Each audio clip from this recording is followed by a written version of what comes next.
ẹ̀yin èèyàn wa ọ̀rọ̀ ọmọ Tinubu ìyẹn Just Adetoun bẹ́ẹ̀ ni àti ọ̀rọ̀ gọ́vnà Ogun State ìyẹn Dapo Abiodun ọ̀rọ̀ wọn ti bẹ́yìn yọ o. Ibi tí ọ̀rọ̀ náà dé báyìí ó ti wá dàbẹ́ pé agbọ́n ń sẹ́ oyin ń sẹ́ ojú olóko rèé kàndìkàndì ló sì wà. Ṣé ẹ mọ̀ pé ní bí ọ̀sẹ̀ tó kọjá ni Adetoun ló jáde lórí ọ̀rọ̀ Anthony Joshua ń gbà yẹn lórí ọ̀rọ̀ pé wọn ò ní àwọn ọkọ̀ ayárabíàṣá tó máa ọkọ̀ emergency ọkọ̀ pàjáwìrì tó lè gbéyàn tí ìjàmbá ọkọ̀ bá ṣẹlẹ̀ tó pe gómìnà Dapo Abiodun síta. Dapo Abiodun ti wá challenge Adetoun náà padà báyìí, kódà ó ti ń dúnkokò mọ́ bẹ́ẹ̀ ni pé wọ́n máa fi ọlọ́pàá gbé. Ní báyìí ńkọ́ Adetoun náà ti wá padà faraya, òun náà ti jáde síta láti wá fèsì ọ̀rọ̀ fún gómìnà Dapo Abiodun o. Ẹ wò ẹ wá lọ gbọ́ ohun tí ọmọ Tinubu tún sọ. Good morning, fellow citizens of Nigeria. My name remains Just Adetoun. A very happy new year to you all. 2026 will be our year of recovery. First of all, before I go on with this video, I want to sincerely appreciate all the governors, the first ladies, the senators, the ministers, the top, people, loved people in Nigeria, most influential people, the KBACs who have called me all through yesterday. Like I said in this video, over the years, I hardly explain or pour out my frustration and aggression with evidences. And I just believe that as an activist, as an advocate, even if we're calling out the government, we all should play our part in making Nigeria a better place. Somebody said to him, we know you very well. We know your father. You're well educated. Your father is well learned. Your father is well connected. And when did you suddenly turn like this? I want to firstly apologize to you all. Thank you for understanding. Thank you for hearing me out. But John Tori Long, I want to appeal to every one of you. You see, the Adetoun that you know is not normal again. It's not normal again because I am a product of what the society has turned me to be now. It's not about pedigree, it's not about class, it's not about wealth. And I want to appeal to you all. There's a special request that has been ongoing yesterday, and I sincerely apologize. I will not be able to grant this request because this is what has brought me this far. So a lot of people have requested that this particular video I posted yesterday with all the evidences and explanation, I should take it down. That they didn't know that so much has been going on. But I have spent 6 years dealing with Dapo Abiodun and calling him out, pleading and begging with their government. He turned himself into a god. Governance is not anybody's father's inheritance. We all assume this position and we must all live, but we should all live with a legacy and a good heart. Compassion is one of the spirits of being a leader. So all of a sudden, Dapo, you want to arrest me and you want to take me to court. Please make it snappy. But don't abuse power because it's going to be messier than you think. You have a right to charge me, to sue me to court. You said I insulted your mom. So you see this thing I don't like. This is the things that politicians do that get me angry. You cannot take what you do. So your mother is important to you. Same way, these children's mother that the government have neglected for so long are important. The children that you take their taxpayers' funds, government allocation, and you refuse and fail to produce infrastructure. You think they don't have parents? The young boy that was beaten to death, the mother was crying and weeping and calling your attention for begging. You didn't respond, Dapo. You could not even sympathize with the family on your media page that Ogun State has lost a son. But you went all the way to the east to sympathize with a governor that lost his wife. We are all equal before the law. Eruni Baba Ono Elohim. I will not be alive and watch people fail our children. They might be the masses. They might be the poor. I have told my story countless times. As wealthy and as rich and connected as my father was, Money could not give me legs. I was born a cripple, and the person who helped me was a common gatesman. And I have vowed my life. If it takes my blood, I don't care. If it takes my life, I don't care. But let me tell you something. The only thing that I fear is to fail the poor people, to fail our citizens, and to fail Nigerians. I will continue to drag you until you do the needful. It is not your money, Dapo. The governance is not your inheritance. It belongs to us. It is our states.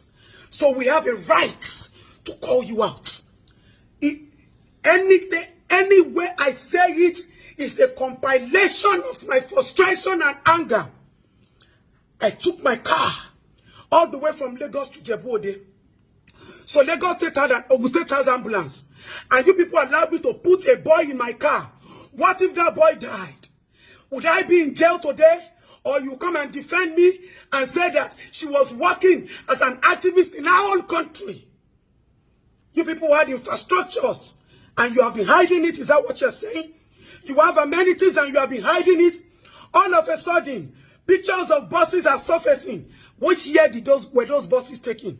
Dapo, bring it on. Bring it on. I have more than enough evidences.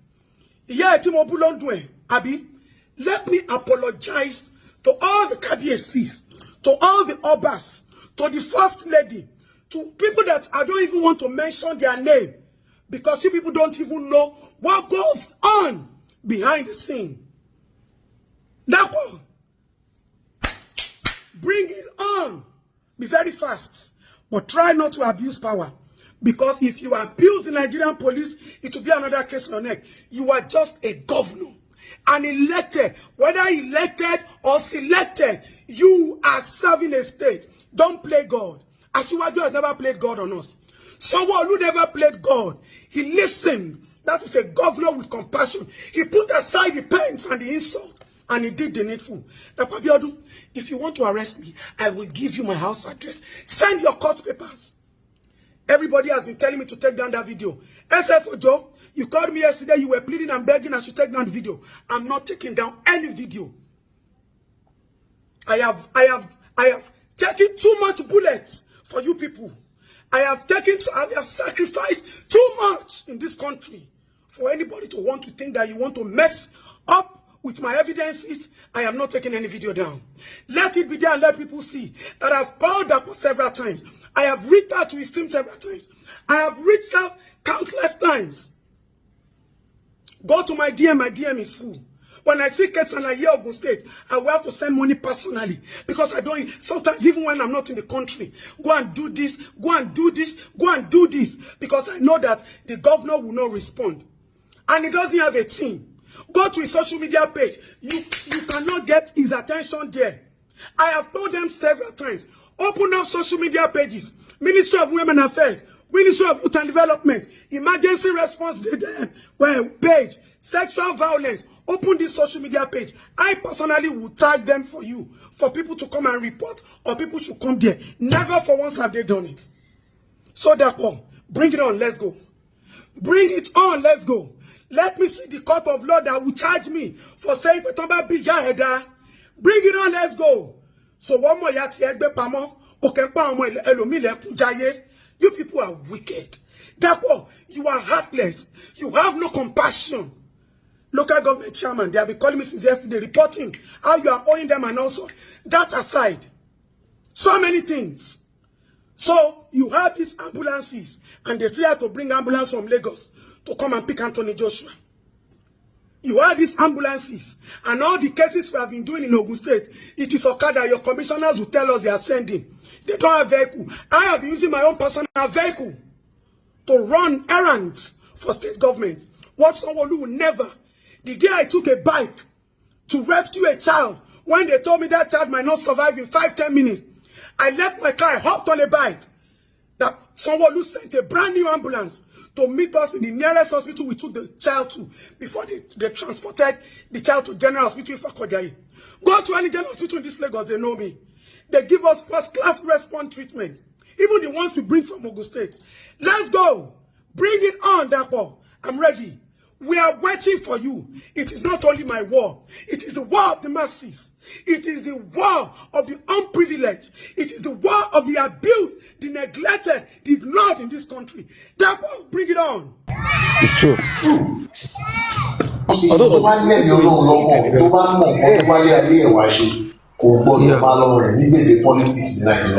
Politics in Nigeria, exactly. I'm telling you, because if you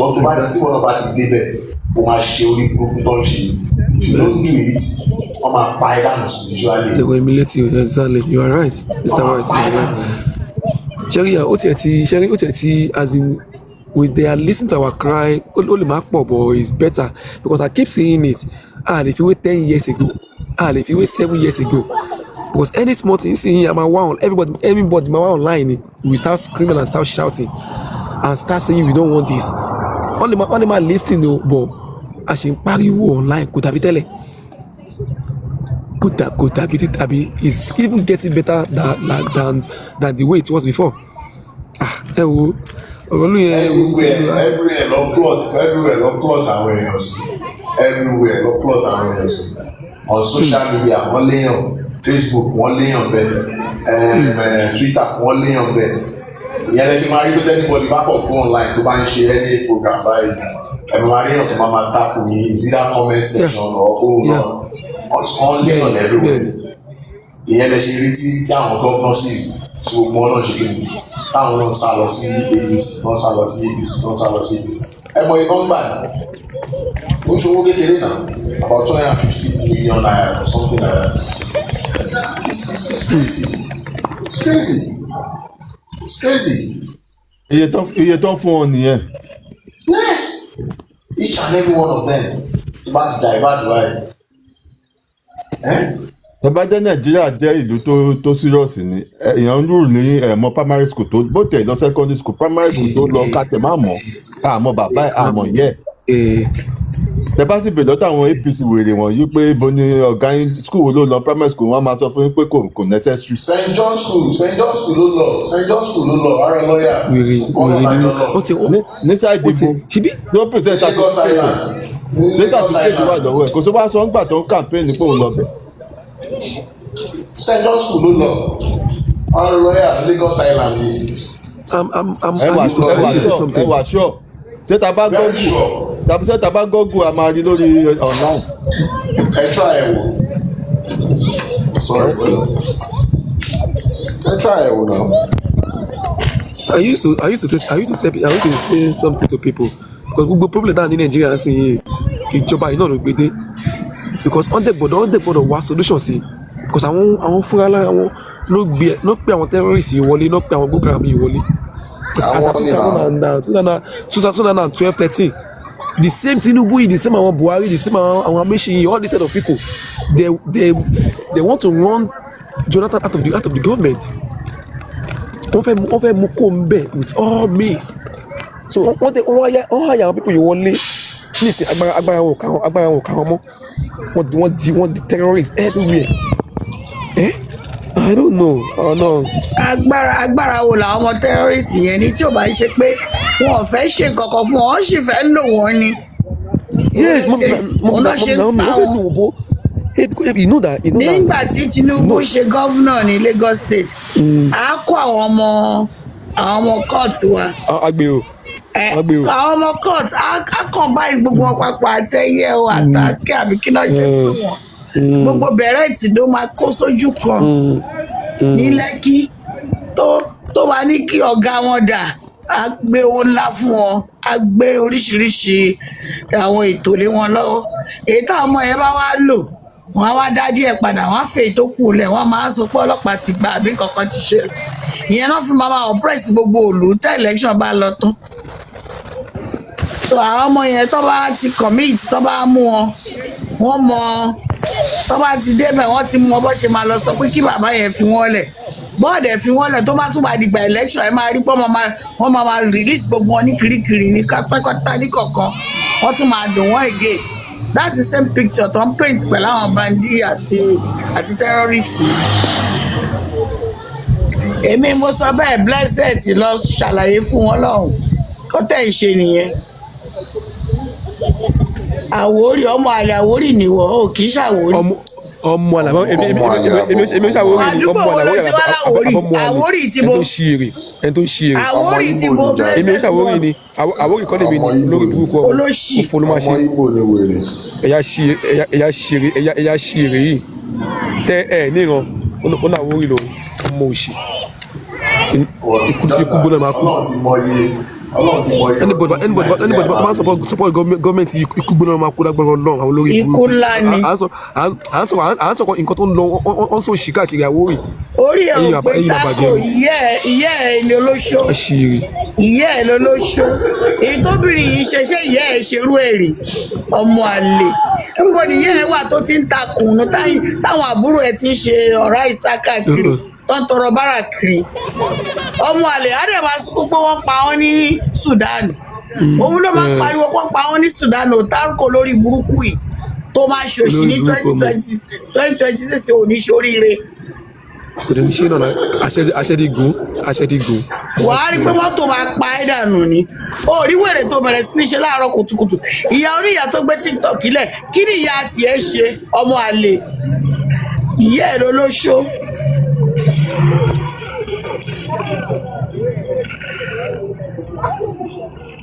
Ẹ̀yin ọmọ tó jẹ́ kó ti fi ṣe menstruation dànù kí ló lè sinmi. ẹ má kọ́mẹ́ǹtì ẹ jẹ́ kó máa kọ nǹkan tó bá bẹ̀rẹ̀ láti inú orí mi kún ìhò ní onírun funfun aláṣọ kìíní kan ẹ bẹ̀rẹ̀ láti inú orí mi kan náà ẹ máa kọ́ kó máa lo bẹ́ẹ̀. wọ́n dẹ̀ máa lọ sórí platform máa lọ tọrọ 10,000 tẹ bá rí ibi tí Tako ti ń jà fún àwọn ọmọ Sudani tẹ bá rí ibi tó ti ń jà fún ọmọ ní ìwọ ṣé pé ọ̀rọ̀ lù kan lè kẹ́ ẹ lára kó lè máa ṣe wèrè nílùú tiẹ̀ àwọn yẹn wá fọ́lù ẹ̀ wọ́n rò pé èèyàn gidi ni mo rò pé àwọn kan ti lọ sọ̀rọ̀ sí àwọn yẹn pé kọ́ má dá lóhùn o. ẹ jẹ́ ká máa ṣe program wa lọ. Ó jàre ìyá mi. Distraction lásán ni wọ́n. Distraction lásán ni wọ́n. Ẹ máa lọ bẹ́ẹ̀ dákun ẹ jẹ́ kí comment section yẹn máa bí sí o. Ẹ jẹ́ kó máa bí sí ẹ kọ anything. Oníyanu Ọlọ́run á ṣe ìyanu fún wa. Ọba tó yọ ọdún sẹ́fún nù ẹ má ka comment ẹ fi wọ́n sílẹ̀ ẹ jẹ́ kó máa kọ́. Ẹni tó bá kọ́ kò dáa ẹ jẹ́ kó máa kọ́. Bẹ́ẹ̀ ni ná bẹ́ẹ̀ ni. À ń gbọ́ yín sà. Mo fẹ́ play fídíò fún wa. Ajá owó ìyá mi. Fídíò president kí lorúkọ ẹ̀ yìí. Venezuela. Yes. Kẹwàá wo àwọn ọmọ ìlú wọn bí gbogbo wọn ṣe ń celebrate. Bẹ́ẹ̀ni. Tí wọ́n ṣe ń jubilate. Kọ́ wá bá wa gbé Jagaban o. Kẹwàá wò pé tó bá ṣẹlẹ̀ sí bàbá yín bí àwọn ọmọ Nàìjíríà náà ṣe máa jubilate. Ayọ̀ kún mi. Àtẹ̀tún wọn máa ṣe give away táwọn máa celebrate táwọn máa dán owó báyìí táwọn máa daṣọ táwọn máa dá gbogbo. ẹ̀yin ò rí ńgbà tábàṣà kù ní ẹ̀ ní bí gbogbo street ṣe rí. Bó ṣe máa rí fún bàbá yín nìyẹn. Kọ́ tiẹ̀ kọ́kọ́ bá palẹ̀ mọ́ Gúnmi àti sọ̀dáàdì wọn àti kí náà ń pè àtàwọn yòókù ẹ̀ kọ́ palẹ̀ mọ́ àwọn yẹn kó Nàìjíríà ká lè sinmi. But ṣebí we no sign am now. Kí lẹ wí? Ṣebí ẹ sign yẹn. Èmi ò rí petition yìí tẹ̀mí kankan wọn ò sign yẹn ẹ sẹ̀jẹ̀ sí mi màá sign. Èyí tí mo kàn pa tax reform 80 people nìkan ló sign ẹ̀ èmi ò rí petition o ẹsẹ̀kẹsẹ̀ ni máa ń jọwọ́ lù tí máa rí o. Wàhálà. Ẹjọ́ ẹsẹ̀ link ẹ̀ sí mẹ́sẹ̀gì mi líǹkì tèmi kan wà lórí báyò mi wọ́n ti fẹ́ rìpọ́tì mi pa. Bọ̀ jẹ́ bí APC member ní gbogbo yín. God forbid. Àbò yóò ní.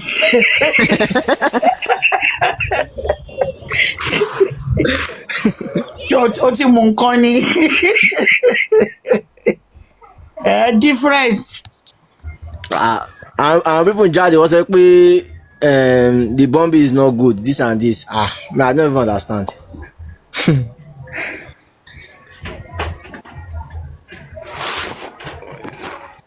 Jẹ́ kí play with ẹ ti ṣetán ẹ jẹ́ kí play video yẹn fún wọn.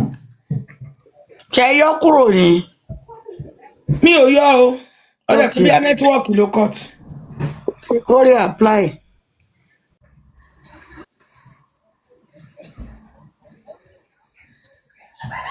Mo fẹ́ play video tí wọ́n send sí wa lórí video kí gbogbo wa ká gbọ́.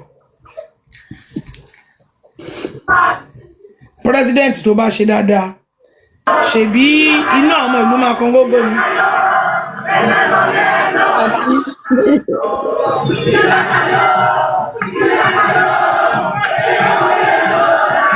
bó bá ń fẹ́ fi hàn wá ni.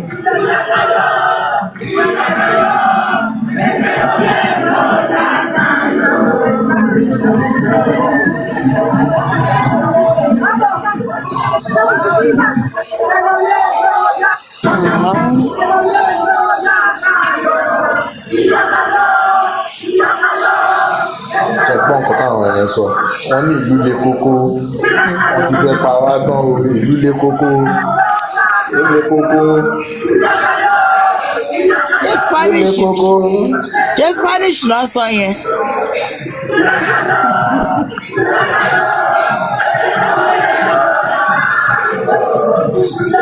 Ẹ wo gbogbo ìlú bí wọ́n ṣe ń dùn pé wọ́n gbé president àwọn. Bàbá White ẹ mú tọ̀dọ̀ yẹn náà please. Bàbá ẹ mú tọ̀dọ̀.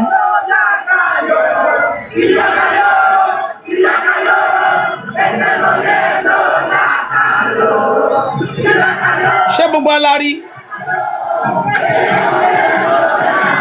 Bẹ́ẹ̀ni.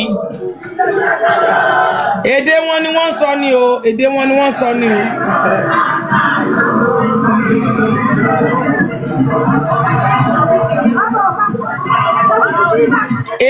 Èdè wọn ni wọ́n sọ o. Èdè wọn ni wọ́n fi ń kọrin, ṣe gbogbo aláṣàrí dáadáa bó ṣe rí nìyẹn. Ká wá wò wípé tó bá jẹ́ wípé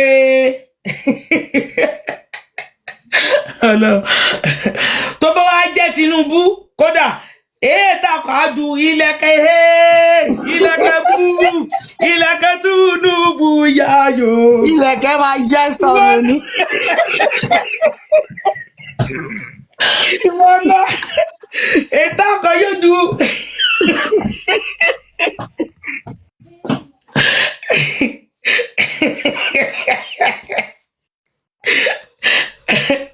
Tó bá yẹ fẹ́ Tinubu ní ètà máa kọ́ nìyẹn. Ilẹ̀kẹ̀ Tinubu ilẹ̀kẹ̀ yayo. Ilẹ̀kẹ̀ tí ìjà sọnù. Ilẹ̀kẹ̀ Tinubu ilẹ̀kẹ̀ máa ti ṣòdì Tinubu.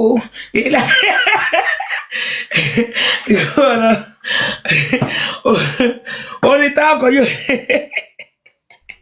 ọlọ́ àwọn máa jó àwọn máa yọ̀ ni. but China tó ń sọ pé tó bá lọ gbé Maduro àwọn máa ṣe gbá àwọn máa ṣàwọ China ò máa ṣe nǹkan kan gbà tán ti gbé báyìí. Ẹ má dá mi lóhùn. Ok, ṣé China sọ pé tó bá gbé.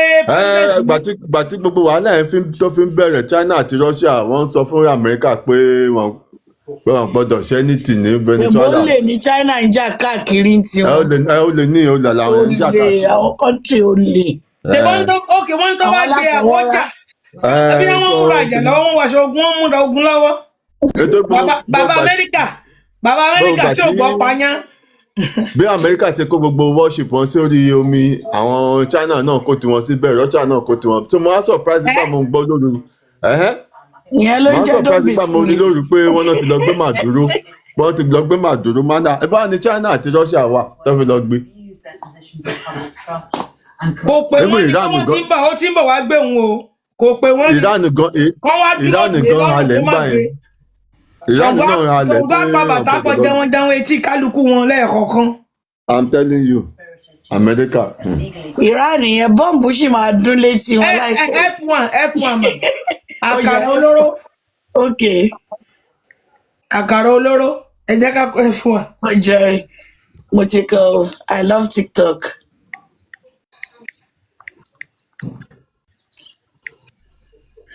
Iran ṣì máa gbà kàrà sára láìpẹ́ yìí. lágbára Ọlọ́run. ọmọ Ṣebí kan náà sọ pé tán bá ṣe anything ní Nàìjíríà èwo ni kan náà tó ń lérí pé tí Trump bá wà àwọn máa kọ́ ọmọ ogun tẹ́ni àwọn èèyàn ní ẹ má sọ Nàìjíríà di battlefield o nítorí pé wọ́n ní tí Amẹ́ríkà bá wá tó bá jà kàrà wọn náà ó wà á àwọn China wọ́n náà àwọn China ó wà á ká má sọ Nàìjíríà di battlefield. China mélòó ló ti jagun, China mélòó ló ti dìde, kò kọ́ China wá ṣe business ni. Tí business ò bá ṣe ń ṣe fún China máa gbáko tí wọ́n máa. Wọ́n wá ṣe business àbọ̀ wá jalè àfọwọ́rá. O business tí wọ́n náà wá ṣe náà. Business tí wọ́n náà wá ṣe náà. Jẹ́jẹ́ wọn náà ṣé wọ́n gbẹ̀yìn kò lè wọnú Nàìjíríà ni. Bẹ̀nẹ̀ náà gbà wọlé. Mọ̀mọ́ ń sọ pé Bẹ̀nẹ̀ wọlé ṣé kò sí ìjọba níbodè Bẹ̀nẹ̀. Inú igbó náà ń gbé wọn gbà, most of them ò ní visa Nàìjíríà lọ́wọ́ bó ṣe wà yẹn. Kò wá sẹ́nìbọ̀dì tó lè mú wọn, kò sẹ́nìbọ̀dì tó lè náwó sí wọn láti yẹjọ́. Àwọn immigration wa ò ní gba rìbá ni. Ìṣó bó ṣe rí nìyẹn. Ṣé ẹnìkan lè gbẹ̀yìn kó lè wọlé sí London àbí Amẹ́ríkà ń sìn kó wá máa jẹ wọn lólè kán máa mú. Wọ́n á kó mọ́ refugee ni. Bó ṣe rí nìyẹn. Bó ṣe rí nìyẹn. So tá a bá ti ń sọ ká má sọ pé wọ́n wá jà wá lólè, wọ́n wá jà wá lólè. Torí pé ilé tí ò ní wà lè sọ pé àní president a lè sọ pé àní sójà a lè sọ pé àní ọlọ́pàá. So 40 yẹn 40 wọn kọ́ 40 tàwa ni. Tá bá tilẹ̀kùn lé wa dọ́yìndẹ́yìn tó bá filẹ̀ kọ́kọ́rọ́ tilẹ̀kùn rẹ̀ kó tó bá fẹ́ gba páàsì wọlé wà á bèè lọ́wọ́ onílé kó tó ṣílẹ̀kùn fún ẹ jọ̀ọ́ mo fẹ́ wọlé ṣe ń wọlé má wọlé bó ṣe rí nù. So China ò jà wá lólè wọ́n wá ṣe bísínẹ́sì tiwọn ni. Bísínẹ́sì tiwọn náà wá ṣe. Nàìjíríà dẹ̀ ràn wọ́n lọ́wọ́ even though ṣé China mọ ibi tó yẹ kó gbà wọlé ṣe bí ọmọ Nàìjíríà ní ó sọ pé ibi ni kò gbà àti bí bọ́ síbí àti bí bọ́ síbí àti bí bọ́ síbí. The charge máa dúró báyìí o fún drug àti weapon. Ó ní mo fẹ́. Wọ́n ti charge fún drug àti weapon. Ṣé òun lè play yẹn? Mò ń rí nínú Sky News. Tano charge. Ó yẹ play ẹ̀ fún wa nígbà náà kí gbogbo wa gbọ́ bàbá kí ló máa fẹ́ play ẹ̀ fún wa tó máa ti bẹ̀rẹ̀. Ẹlẹ́kùn nẹ́tíwọ́ọ̀kì ẹ play ẹ̀ fún wa ẹ láòdù kí gbogbo wa ká gbọ́ ńgbà náà. Bẹ́ẹ̀ lè gbọ́ mímọ́ bẹ́ẹ̀ lè gbọ́ báyìí ẹ gbọ́. What if it's something else somewhere else? And I think that is the concern of many people. The sovereignty of Venezuela has been impugned in this regard in the eyes of many. And we hear that from neighboring countries in South America and also concerns raised at the UN and in other places. Where does Donald Trump stop if he sees fit to make decisions unilaterally without consulting the United Nations, international bodies, his own Congress? Significant implications internationally, but also, of course, domestically in the United States. There are safeguards in place that are bound to stop actions like this. And it remains for the president to explain why these safeguards have apparently been discarded in this instance. James, thank you very much for now. Let's bring in Ambassador Todd Robinson, former Charge d'Affaires in Caracas. He was expelled by President Maduro. Very good to get your thoughts today. Can I ask you, first of all, what do you think of the charges, the indictment that has just been unsealed in America? It's clear that President Trump and Pam Bondi are laying cocaine trafficking charges against President Maduro. Good morning, and thank you for having me. I have not read the indictment, but I've known that evidence has been piling up regarding the Maduro regime's involvement in drug trafficking throughout the region. So that doesn't surprise me. And the case has been the evidence has been building. The case has been building. I don't think, frankly, it will be hard to prove the regime's involvement. But the way this was done, I think, raises a lot of questions, as your reporter earlier put out there. Do you think it is wise what President Trump has done? Well, from my point of view, from what I've seen, I think it's questionable. Apparently, we have not consulted with regional leaders. We've already had statements from very important players in the region, Mexico, Colombia, Brazil, apparently against this. We're all waking up to it this morning or late last night in some instances. I just think there are norms that have to be applied in these kinds of instances if we want them to be successful and accepted. And as your reporter noted and raised, those norms, both internationally and domestically, have appeared to have been averted.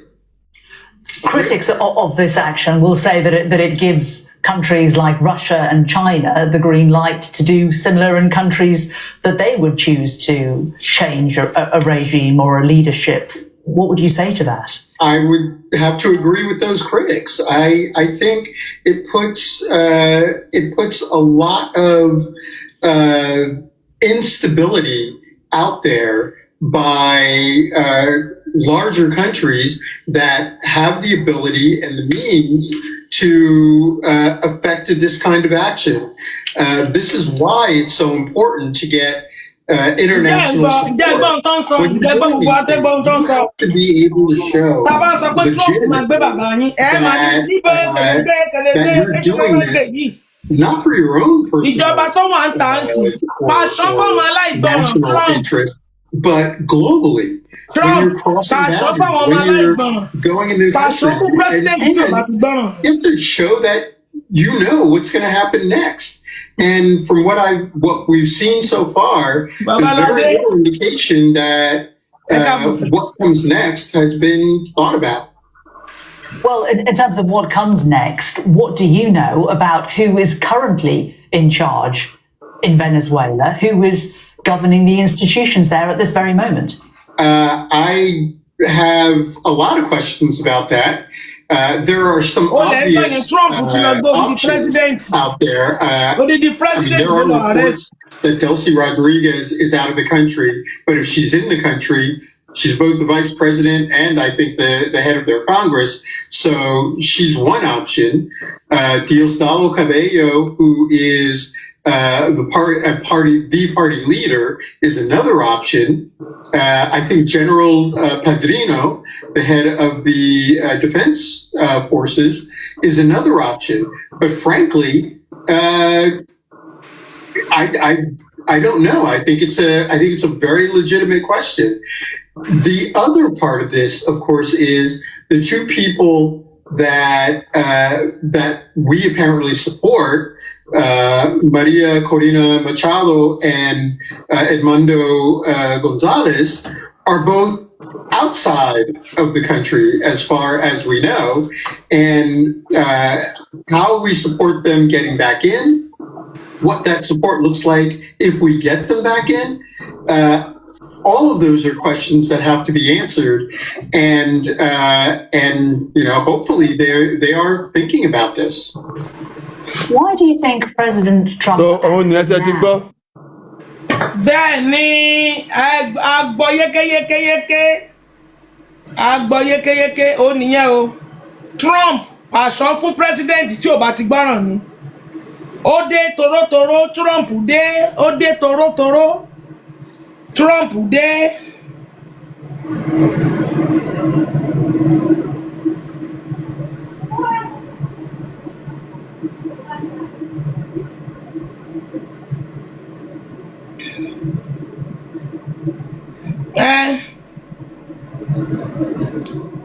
Open gate láti open way for China to investigate towards North Korea, South Korea. Gbe wá sókè kó wá ṣàlàyé. Mi understand o ṣé kò tí Trump ṣe. Èmi bá ti bí pé how.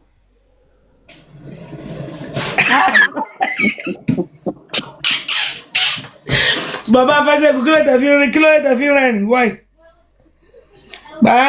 Baba ẹni. Why are you laughing?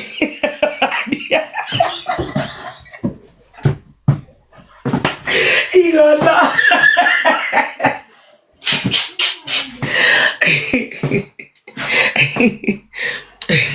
Why are you laughing? Ẹ máa bọ̀ lókè kẹ́ ṣàlàyé fún wa bẹ́tà sà.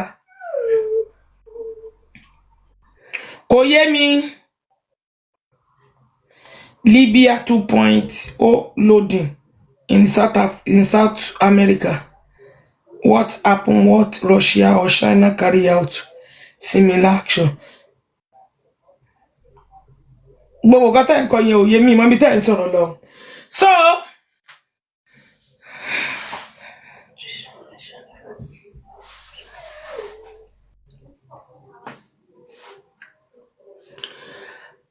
any president tó bá ti ṣe jàtijàti láyé Trump, ó máa ṣe kí ni?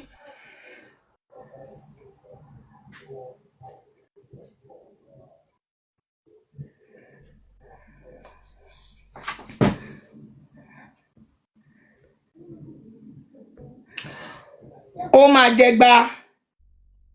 So bó ṣe rí nìyẹn, ó láti fi wọ̀nyí lójú máwòrán wa yẹn. Kí ẹyẹ máa parọ́ fún àwọn èèyàn mọ́ pé kò sí kan tí ìjọba kí lórúkọ ẹ lè ṣe, ìjọba Trump pé kò sí kan tí ó lè ṣe. Irọ́, ó lè ṣe 10, ó dẹ̀ lè ṣe 50. Ó lè ṣe 10, ó dẹ̀ lè ṣe 50. So bó ṣe rí nìyẹn. Ẹ̀rí ẹ̀ ni mo ti play fún yín yẹn, mo dẹ̀ ti fi evidence ẹ̀ mo ti fi hàn. Irọ́ ni kò possible. Ẹ̀yin tẹ́ máa sọ pé irọ́ ni kò possible, irọ́ ni kò possible. China ti rí pé ó possible times 20 bẹ́yẹn. Ṣé rí pé ó possible times 20 bẹ́yẹn bó ṣe rí gẹ́lẹ́ nù. So ẹyẹ máa sọ fún àwọn èèyàn pé kíní mọ́ ẹ jẹ́ ká play lè ká gbọ́. Real scandal in Nigeria is that the state which should be the richest state in Africa has millions of its people, scores of millions of its people living in poverty and underdevelopment, when its mineral wealth, its oil wealth, gas wealth is so gigantic. Everybody in Nigeria should be a millionaire. Everybody. Good. So why are they not? They are not because the successive regimes that have ruled in Abuja have been corrupt criminals, and none more so than the aged kleptocrat Tinubu, who is currently sitting there now, having his country threatened by a tin pot President Donald Trump on the basis that this Boko Haram has not been finished. Why is it not being finished? A state as mighty as Nigeria ought to have been able to crush these ISIS, Al-Qaeda forces that murder at will in Nigeria, Muslims and Christians. Long, long ago, if Nigeria had a proper state, a proper government, it would have been able to crush these insurgents, and everybody in Nigeria would have a far better life than they currently have, and therefore there would be no water for these fish, these toxic fish of the organization to swim in. The real scandal in Nigeria is that the state which should be the richest state in the richest country has the richest country in Nigeria. Resources the richest country in Nigeria. Again, play fún wa níbi tí wọ́n bá wa ṣe voice note yẹn sí ní àná tí wọ́n kà fún wa nbí. Ẹ máa gbọ́ o. Resources ta ní Nigeria fún gbogbo wa kí gbogbo wa ká gbọ́. En tí mo wá ń gbọ́ mi mọ̀ bóyá òótọ́ ni. Wọ́n ní gbogbo state pàápàá ni wọ́n ní resources ní Nigeria. Ìyàlẹ́nu ló ń jẹ́ o. Bàbá DJ ẹjọ́ ṣe lè bá wa kà sá kí gbogbo wa ká gbọ́. Bẹ́ẹ̀ni, eléyìí ni àwọn ọ̀pá àlùmọ́nì tí a ní ní gbogbo àwọn states tó wà ní Nàìjíríà, láti foreignaffairs.gov.ng/Nigeria/natural resources. Ibẹ̀ orí website wọn government tìjọba wa mo ti fẹ́ kà. Ẹ jẹ́ ká double tap. So àkọ́kọ́ Abia State wọ́n ní gold, wọ́n ní lead, wọ́n ní zinc, wọ́n ní limestone, wọ́n dẹ̀ ní oil and gas àti salt in commercial commodity ni o. So that was a good commercial commodity. Wípé Abia State bó ṣe wà yẹ tó bá gbójú lé nǹkan tó ní lásán àwọn kan lè di ìlú fún ara wọn tó jẹ́ pé wọ́n máa bá ẹ̀yin ọmọ Yíbò ǹjẹ́ gbọ́ ìyẹn tó mì nìyẹn wípé bó ṣe wà ní àwọn kan tó bá yẹ pé wọ́n ṣíjú lé nǹkan táwọn fẹ́ máa kó lọ sí ìta iye ò ní jẹ́ gbogbo àwọn aráàlú wọn. ǹjẹ́ gbọ́ ní Abia. Abuja number 2 Abuja. Ẹ bá wa tágà àwọn èèyàn kan wá gbọ́. Calciterite, wọ́n ní clay, wọ́n ní dolomite, wọ́n ní gold, wọ́n ní lead, zinc, marble àti tantalite. So nǹkan tí Abuja ní nìyẹn. Ṣó ti yé yín? Adamawa wọ́n ní bentonite, gypsum, kaolin àti magnesite. Nǹkan tí Adamawa state ní nìyẹn. Àwọn àtúbọ̀ sí Akwa Ibom ní clay, lead, zinc, lignite, limestones, oil and gas, salt and uranium. Nǹkan tí uranium yẹn lásán olúwa mi o ṣe rí uranium yẹn ní lásán mo fẹ́ jẹ́ kí ẹ lọ wo iye tí wọ́n ń ta uranium per ounce ẹ lọ wo iye tí wọ́n ń ta ní ọjà àgbáyé ìlú mi ò ní wọ́n jà fún uranium yẹn lásán á sọ gbogbo ilẹ̀ Ìgbò á sọ ìlú wọn di ìlú tó yẹ pé ìyà ò ní jẹ ẹnìkankan nu wọn. Àbábọ̀ sí Anambra ní clay, wọ́n ní glass, sand, and gypsum, iron ore, lead, zinc, lignite, limestone, phosphate and salt. Kọ́tà Anambra ní nìyẹn. Tẹ́ ìwé ká máa san táàkì ní Nàìjíríà. Bauchi ní gold, wọ́n ní calciterite, tin ore, columbite, gypsum, wolfram, coal, limestone, lignite, iron ore àti clay. Bayelsa State wọ́n ní clay, gypsum, lead, zinc, lignite, limestone, manganese, oil and gas àti uranium. Àwọn Bayelsa náà tún ní uranium. Benue State wọ́n ní barite, clay, coal, gemstone, gypsum, iron ore, lead, zinc, limestone, marble àti salt. Borno State wọ́n ní bentonite, clay, diatomite, gypsum, hydrocarbon, kaolin àti limestone. Cross River wọ́n ní barite, lead, zinc, lignite, limestone, manganese, oil and gas, salt àti uranium. Delta State wọ́n ní clay, glass sand, gypsum, iron ore, kaolin, lignite, marble àti oil and gas. Ebonyi State wọ́n ní gold, lead, zinc àti salt. Edo State wọ́n ní bitumen, clay, dolomite, phosphate, glass sand, gold, gypsum, iron ore, lignite, limestone, marble àti oil and gas. Ekiti State wọ́n ní feldspar, granite, kaolin, sinite àti tatum. Enugu State wọ́n ní coal, lead, zinc àti limestone. Gombe wọ́n ní gemstone àti gypsum. Imo State wọ́n ní gypsum, wọ́n ní lead, zinc, lignite, limestone, marcasite, oil and gas, phosphate àti salt. Jigawa wọ́n ní utils, nǹkan yẹn fọ́táwọn yẹn nínú yẹn. Kaduna ní amethyst, aquamarine, asbestos, clay, fluorspar, gemstone, gold, graphite, kaolin, ironite, mica, rock, crystal, ruby, sapphire, sinite, supertinite, tantalime, topaz àti tourmaline. Kọ́tà Kaduna ní nìyẹn. Wow. Kano ní cassiterite, copper, gemstone, glass sand, lead, zinc, pyrochlorine àti tantalite.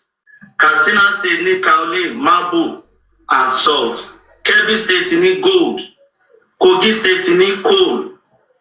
Wọ́n ní dolomite, feldspar, gypsum, iron ore, kaolin, marble, talc and tantalite. Kwara State ní cassiterite, columbite, feldspar, gold, iron ore, marble, mica and tantalite. Lagos State ní bitumen, clay and glass sand. Lagos State ní Nasarawa State ní amethyst, topaz and garnet. Wọ́n ní baritex, barite, calcite, chalcopyrite, clay, columbite, cooking coal, dolomite, marble, feldspar, galena, iron ore, limestone, mica, salt, sapphire, talc, tantalite, tourmaline, quartz àti zircon. Niger State ní gold, lead, zinc and talc. Ogun State ní bitumen, clay, feldspar, gemstone, kaolin, limestone àti phosphate. Ondo State ní bitumen, clay, gold, dimension stones, feldspar, gemstone, glass sand, granite, gypsum, kaolin, limestone àti oil and gas. Those states there. Osun State ní columbite, gold, granite, talc, tantalite and tourmaline. Osun State nìyẹn. Ọ̀yọ́ State ní aquamarine, cassiterite, clay, dolomite, gemstone, gold, kaolin, marble, silimanite and tantalite. Plateau State ní barite, bauxite, bentonite, bismuth, cassiterite, clay, coal, emerald, fluorite, gemstone, granite, iron ore, kaolin, lead, zinc, marble, molybdenite, pyroxene, salt, tantalite, columbite, tin and wolfram. Clay, Rivers State ní clay, glass sand, lignite. Ṣé gbogbo à ń gbọ́ resources ta ní bó ṣe pọ̀ tó? Clay, flakes, gold, granite, gypsum, kaolin, laterite, limestone, phosphate, sand and salt. Ní lead and zinc. Yobe ní soda ash àti tintomite. And the last one, which is Zamfara, wọ́n ní coal, cotton àti gold. Bẹ́ẹ̀ ni kò pàtàkì o, àlùmọ́nì wà nílẹ̀ Nàìjíríà dẹ̀.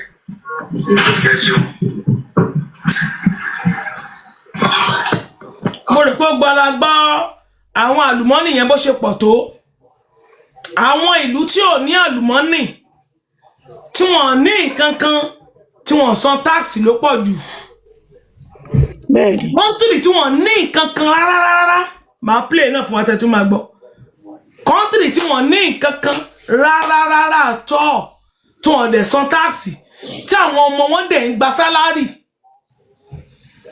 Bí àwọn ìyá arúgbó ṣe ń gbowó lọ́sọ̀ọ̀sẹ̀ lóṣooṣù, èèyàn kan yóò gbowó lọ́sẹ̀ yóò gbowó lóṣù. Náà ni ọmọ kékeré ṣe ń gbowó lọ́sẹ̀ tó ń gbowó lóṣù. Náà ni àwọn ọ̀dọ́ ṣe ń gbowó lọ́sẹ̀ tó ń gbowó lóṣù. Free tó ń gba sálárì bẹ́ẹ̀ ni pé wọ́n ń gbowó oúnjẹ lọ́wọ́ ìjọba. Ṣé mọ̀ pé èèyàn máa ń pẹ́ owó oúnjẹ rẹ ọ̀sẹ̀ rẹ̀ ó gbà. Owó oúnjẹ rẹ lóṣù rẹ̀ gbà o. Owó tí wàá fi jẹun lóṣù kan wọ́n á fún ẹ. Owó tí wàá fi jẹun lọ́sẹ̀ yìí rèé o. Wọ́n á fún ẹ lówó owó oúnjẹ ọ̀sẹ̀. Wọ́n á fún ẹ lówó oúnjẹ lóṣù. Wọ́n ò dẹ̀ san tax. Ìyá mi ṣe lè gbàgbọ́ pé tẹ́ bá lọ sí Luxembourg ẹ̀ ní sanwó bọ́ọ̀sì. Ǹjẹ́ túbọ̀ mi túbọ̀ yẹn rí. Ẹ̀ ní sanwó mọ́tò ẹ̀ kàn wá gun bọ́ọ̀sì lọ ni. Lọ síbi tó bá ti wù yín nílùú. Ibi ní gbogbo ìlú yẹn wọn ò níye o wọn ò pọ̀ wọn ò tóbi o ẹ bá gun bọ́ọ̀sì gbà ọ́n náà fẹ́ wá gbowó gbóná tí ń ta tíkẹ́ẹ̀tì lè mọ́ máa béèrè ẹ̀ ní rí wá ní rárá o just enter the bus.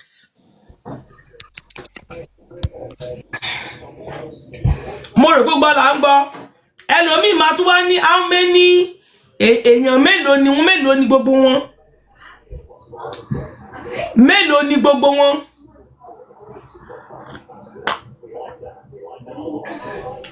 bí màmá wa ṣe sọ pé wọn pọ̀ yìí eye tí wọ́n jẹ́ ní 2 years ago kọ́ ni wọ́n jẹ́ lọ́dún yìí kò sí country tó ń decrease wọ́n máa ń pọ̀ sí ni tó bá ti sí ogun tí kì bá ṣe pé ogun jà wọ́n kò sí country tó ń decrease wọ́n máa ń increase sí ni ojoojúmọ́ ni country máa ń increase sí wọ́n máa ń decrease but kìí pọ̀ torí àwọn èèyàn tó ń kú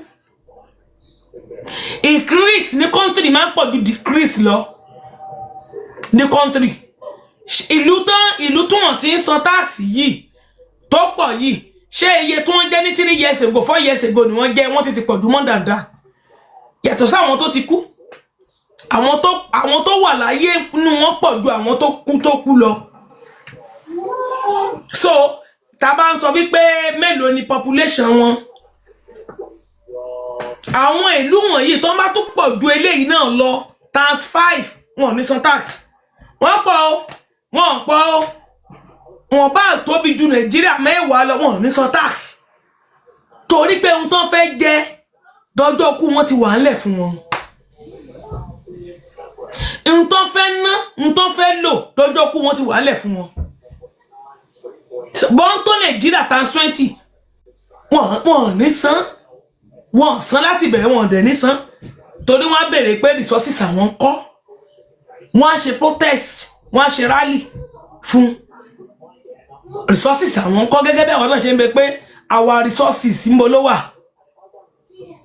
ètò àti ìfọwọ́kàn pọ̀ àwọn tó ń tẹ̀ tí ìdèbí tó wà ìmí tẹ́ bá gbé kọ́ọ̀pù ẹyọ kan ó ti tó ṣe gbogbo hospital Nàìjíríà kọ́ọ̀pù ẹyọ kan kọ́ọ̀pù ìmomi tẹ́ bá bù nínú ẹ̀ tẹ́ bá bù resources wa tó wọ́n ju diamond ló wà ní Nàìjíríà resources tá ní Nàìjíríà tó tún wọ́n tí kilogram ẹ̀ tún wọ́n ju tí gram ẹ̀ tún tán bá wọ́n tí tán bá gbé sórí scale tó tún wọ́n ju diamond ló wà ní Nàìjíríà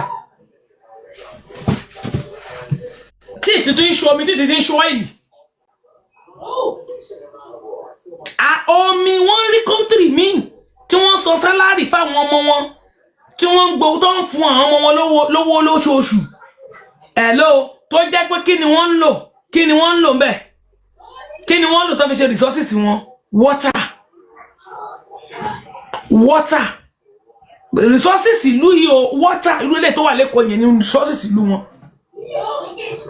irú omi tó wà ní Èkó òkun wọn lọ́sà ọ̀sà wà lẹ́kọ̀ọ́ òkun wà lẹ́kọ̀ọ́ òkun nìkan ni wọ́n ní ó ní resources wọn tí òṣòdẹ̀ ta wọ́n tí wọ́n ń jẹun àjẹyó tí wọ́n ń jẹun àjẹṣẹ́kù tí òṣòdẹ̀ ta wọ́n lórí tí wọ́n ń gbowó oṣù sí lórí tíjọba ìlú ń fún wọn ní owó oúnjẹ kíjọba máa fúnyàn ní kó máa fún ará ìlú ní owó oúnjẹ bó o bá tún bímọ wọ́n á fún ọmọ ẹ lówó oúnjẹ ọmọ owó oúnjẹ bẹ́ẹ̀ ni pé òun ló fún ẹ lóyún owó oúnjẹ àwọn ọmọ rẹ rèé o gẹ́gẹ́ bá ṣe ń gbà nílùú yìí owó oúnjẹ àwọn ọmọ rẹ rèé lọ́sọ̀ọ̀sẹ̀ o àwọn kan ló lọ́mọ ẹ àwọn kan ló fún ẹ lóyún o àwọn tó máa fẹ́ lówó oúnjẹ ọmọ ẹ lọ́sọ̀ọ̀sẹ̀ gẹ́gẹ́ bí àwọn bí dádì wa àwọn bàbá wa míì tí bàbá dáadáa ni mò ń sọ òkè tẹ gbogbo bàbá ò ká máa sọ táwa yan o àwọn bàbá dáadáa míì bọ́ ṣe máa ń ṣe sáwọn ọmọ wọn lẹ́yìn ìgbà tán bá ro oúnjẹ sílé lẹ́yìn ìgbà tán bá ra oúnjẹ sílé wọ́n tún máa fún àwọn ọmọ wọn ní owó oúnjẹ in case of scarcity wọ́n lè fẹ́ jáde kí wọ́n rí tó wù tó fẹ́ rà jẹ wọ́n lè jáde kúrò lé bóyá lọ́sàn-án àbí kìíní oúnjẹ ti wà lé o bàbá ti ro oúnjẹ sílé o á tún máa fún àwọn ọmọ ẹ̀ lówó oúnjẹ lọ́sọ̀ọ̀sẹ̀ ń gbà owó oúnjẹ ọ̀sẹ̀ rẹ̀ wọ́n rí bàbá tó ń ṣe dáadáa tó ń pọ̀ tó ń jẹ́ responsible father tí ń ṣe àwọn non-entity father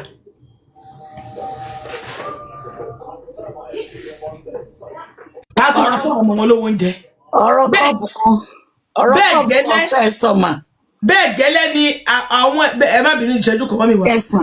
bẹ́ẹ̀ gẹ́lẹ́ ni àwọn ìjọba tí mò ń sọ̀rọ̀ nípa àwọn ẹ̀ṣẹ̀ ń ṣe bẹ́ẹ̀ ni pé àwọn ló bí wa bẹ́ẹ̀ ni pé ọmọ táwa tún bí àwọn ló bí àwọn la bímọ fún pé owó oúnjẹ ọmọ rẹ lọ́sẹ̀ yìí rèé o kì í ṣe pé wàá lọ tò sẹ́nu ọ̀nà o aláta àdúrà àkáǹtì ẹni o aláti máa dún náà káàtì ó tó lọ síbi kankan ó lọ sí council ó lọ sí anywhere ó ní ìdàtí lọ sí anywhere aláti máa dún náà káàtì ẹ gbọ̀ngàn. Thank you sir, ẹ ṣeun. Aláti máa dún náà káàtì ẹ gbọ̀ngàn bó ṣe rí nù láì làágùn bó yẹ kó ṣe máa rí ní Nàìjíríà wa náà nìyẹn ká láti máa dún. Tẹ́lómi ìbánú òṣìṣẹ́ nínú wa ó yẹ kó máa gbowó pé òṣìṣẹ́ ilé ló wà ó sanwó lé ni ó sanwó oúnjẹ ni ó yẹ ká láti ẹ̀ máa dún. Resources tá a ní kò tí sí country tó ní gbogbo àgbáyé. Resources tá a ní. Mọ́mí mi ò ń gbọ́ yín mà ẹ má bínú. Bẹ́ẹ̀ ni ọ̀rọ̀ kọ́ọ̀pù kan tẹ́ sọ. Resources kan tó ṣẹ̀ṣẹ̀ discover sí Californium náà ń pè é. Tẹ́ bá lọ sí kí náà pé oh my god mo ti gbàgbé chemistry ibi tó ya element gbogbo ẹ̀ sí ẹ máa rí ń bẹ̀ California òun ló wọ́n jù gbogbo ayé yìí. Kọ́ọ̀pù kan ó ti gba gbogbo Nàìjíríà láti ṣe gbogbo nǹkan tá a fẹ́ ṣe. Àmì tó pọ̀ ó wà ní ilẹ̀ Ìgbò. Californium bẹ́ẹ̀ ni. Ó wà ní Ondo State nílùú mi. Àwọn tó ń bèrè pé Italy ò ní nǹkan kan gbogbo owó tẹ̀sán yẹn náà ń san wọn ò ní resources kan mo ti rò pé wọ́n ní lẹ́dà tẹ́lẹ̀ ni àṣà Áfíríkà náà ti wá ra lẹ́dà because ibẹ̀ náà ti ń ṣe leather shoe leather bag leather chair ibẹ̀ ló ti kọ́kọ́ bẹ̀rẹ̀ so mo ti kọ́kọ́ lérò pé bóyá àwọn produce leather ni rárá o leather tó fi ń ṣe shoe tó fi ń ṣe bag tó fi ń ṣe chair gbogbo ká àwọn ń gbà yẹn leather chair ni wọ́n máa fi sínú ká àwọn tó wá ń bẹ̀rẹ̀ ń pé níbo ni wọ́n ti fẹ́ rí owó capital intense tó fẹ́ fi ṣe níbo lẹ ti ń rí capital intense tẹ́ fi ń ra yacht tẹ́ fi ń ra àwọn mọ́tò ńláńlá tẹ́ ń gùn kiri àwọn owó tó ń jí Déjò ń gbé mì Déjò máa wọnú ọ́fíìsì tó máa gbówó yín mì níbo lẹ ti rí àwọn rìsọ owó tẹ́ fi ṣe owó tẹ́ fi tọ́jú tẹ́ jí lọ àwọn ilé tó ń jóná káàkiri níbo lẹ ti rí àwọn owó tẹ́ kó síbẹ̀ níbo lẹ ti rí wọn tẹ́ fi finá sí àwọn ilé yẹn tẹ́ máa ní ilé ti jóná kẹ́ ẹ má bàa ṣe àkáǹtì kankan ẹ̀yin tẹ́ ẹ sọ̀rọ̀ ẹ jọ ṣé ẹ ṣe petroleum engineering ni àbí resources management lẹ study school níbo lẹ ti rí information tí yín gan tẹ́ ẹ fẹ́ tòṣìkù láyé yín ẹ̀yin tẹ́ ẹ fẹ́ tòṣìkù ẹ̀yin ọmọ ẹrú tó jẹ́ pé oko ẹrú yìí náà ni kẹ́ máa sìnkú kẹ́ máa jìyà èyí tó ṣáájú yín wá bí tó ní kẹ́ máa bọ̀ ẹ̀yin tẹ́ wà nínú private account tójú òtì yín tẹ́ fẹ́ dá sọ̀rọ̀ ìlú ẹ̀yin tẹ́ lè solve simple Pythagoras theory àbí simple algebra ẹ̀yin lè fẹ́ analyse bí ìlú ṣe máa rí ẹ̀yin olódo ẹrú mathematics ajíwèwò ẹ̀yin lè fẹ́ sọ bí wọ́n ṣe fẹ́ ṣe mathematics Nàìjíríà níbi tó ti fẹ́ rówó tó ti fẹ́ ṣe wa epo rọ̀bì I mean California àti gold táwọn èèyàn ló ń fọwọ́ wà káàkiri tó ń jí kó táwọn China ń jí kó lẹ́yìn ò lè jẹ́ kó fi yín lẹ̀ kẹ́ máa lọ wà fúnra yín kẹ́ máa lọ tà fúnra yín ẹ̀yin ẹrú ayé tẹ̀lé má ṣe ẹrú kú tọmọtọmọ.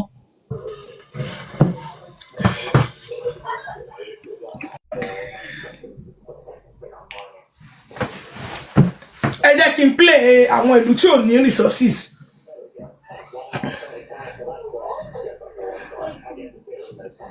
I don't know kẹ́kọ̀ọ́ máa fi yàjà àwọn èèyàn. Wọ́n máa yọ pèyí kan tó fún ní lẹ́sìn kaolin uranium limestone. Finally mo gúnlẹ̀ sí north west mo bá gold resources. Ó yá ẹ bá wa kà àwọn ìlú tó fi ń san tax ẹ máa gbọ́. Bẹ́ẹ̀ni UAE, Qatar, Kuwait, Saudi Arabia, Bahrain, Oman, Bahamas, Cayman Islands, Barbuda, St. Kitts, Nevis and Antigua, Monaco, àti Andorra. They do not pay income tax in these countries. Ẹ máa gbọ́ 6 geopolitical zones, south-south, inú ilẹ̀ yìí tá a gbójúlé jù crude oil, wọ́n ní natural gas, wọ́n ní limestone, wọ́n ní glass, wọ́n ní yẹ̀pẹ̀, all in commercial quantities. Everything a tún ní yẹ̀pẹ̀, a ní omi, a ní salt. Wọ́n rí ìlú mi tó yẹ pé salt nìkan ló fi gbéra. Ìlú mi kì í ní omi ni. Iyẹ̀pẹ̀ yẹn làwọn China ń kó lọ sí China nísìn. Bẹ́ẹ̀ ni bàbá mi. Limestone, gemstone, lithium. Yẹ̀pẹ̀ wa ló tún rù lọ́sìn. Limestone wa sìn bàbá wa ó ti jókòó lé Dangote ó lóun ni the richest man in Africa. Òun nìkan jókòó lé ó wà. Dangote. Gbogbo yẹ̀pẹ̀ wa. Gbogbo limestone wa. Ẹ ti gbọ́? Tẹ́ ti ń gbọ́? Nígbà téèyàn ń jí tó wà limestone tó fún òun nìkan ní certificate láti wà limestone tí Nàìjíríà bá dìde ó máa pàdé ó fún òun ní richest man. Ṣúrí wá pé gan ṣábà yìí. Ṣebí ẹgbẹ́ ìdíkọ́ tó ń kọ́mẹ̀tì pé ṣáà ní ohun tá a lè fi ṣe. Sìmẹ́ǹtì wá wọ́n ní Nàìjíríà ju Ghana láti Nàìjíríà náà ti ń gbé sìmẹ́ǹtì lọ sí Ghana o. Àwọn ọmọ Nàìjíríà tó wá lọ import sìmẹ́ǹtì láti Ghana wá sí Nàìjíríà. Ṣé rí pé oríire wá pọ̀ gan. Wọ́n ní Ghana wọ́n ní iná wà ńbẹ̀ 24 hours. It is true. Yes. Kò sí ìlú tẹ́ lọ ní West Africa tí ò níná. 24 hours. Àwọn mi ò wá lè mọ ti bí Cameroon, Sierra Leone àti Cameroon o. But tẹ́ bá lọ Gambia, Cotonou ń bẹ̀ yẹn, Lomé, Ghana, 24 hours ni non-stop. Senegal, Burkina Faso, gbogbo wọn ló níná. Nàìjíríà yìí nìkan náà ni. Inú òkùnkùn ni wọ́n máa fi wá sí. Ibẹ̀ láti ṣọlá. Tó bá fẹ́ kọ́lé wà kọ́kọ́ ronú omi tó máa lò. Wà kọ́kọ́ lọ wá owó bọ́ọ̀hò. Wà ṣà wá owó generator. Wọ́n fẹ́ gbé sólà wá fún wa ńgbà yẹn bàbá OBJ kánsílẹ̀. Ilé yẹn ò ní easy fún yàn. Bẹ́ẹ̀ ni. Bàbá OBJ ní rárá o. Wọ́n lè gbé sólà wọlé. But wọ́n lè gbé sharia lọ ó fún wọn láyè láti gbé sharia lọ wọnú constitution.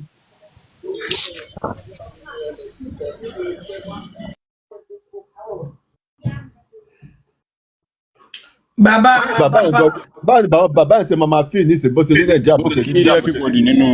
Báwo bá ṣe dákọ̀ máa fi ní ìsìn bó ṣe ní Nàìjíríà bó ṣe ní ìsìn. Ṣé báwọn ló bẹ̀rẹ̀ gbogbo rẹ̀ yẹn? Ṣé wọ́n ní conscience tó fi ń fìlì? Òun àti Tinubu ọ̀tá ayérayé ni àwọn méjèèjì láti lẹ̀. Nítorí Ọbásanjọ́ gangan ló ní chance láti túlù yẹn ṣe. Bẹ́ẹ̀ ni. Òun ló yẹ kó túlù yẹn ṣe. God bless you.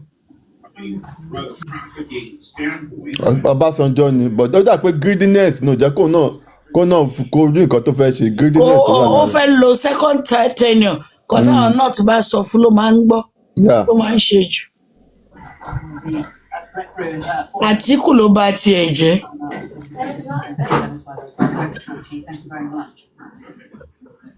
Okay, àwọn tẹ́jọ wà ní òkùnkùn náà kà fún yẹn Sierra Leone àti Burundi. Ojú òtí ẹ̀ ta ló ń kọ kínní ojú òtí ẹ̀ tì yín. Irọ́ ó kọ àwa tá a wà nínú òkùnkùn nìyẹn Sierra Leone, Nàìjíríà àti Burundi. Òkùnkùn biribiri.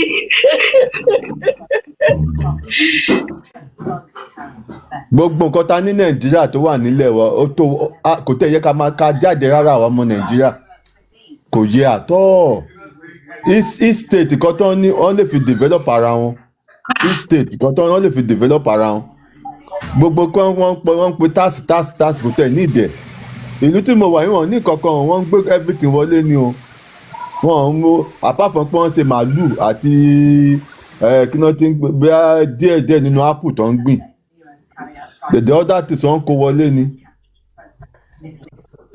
wọ́n kó everything wọlé ni from all over the world àwa tá a ní everything a nílẹ̀ tó jẹ́ pé a lè fi gbìn nǹkan tó bá. mi tún wà sẹ́ a nílùú mi wà tí wọ́n díje kà fún wa bí lánàá tó yẹ pé omi náà fi ń gbéra omi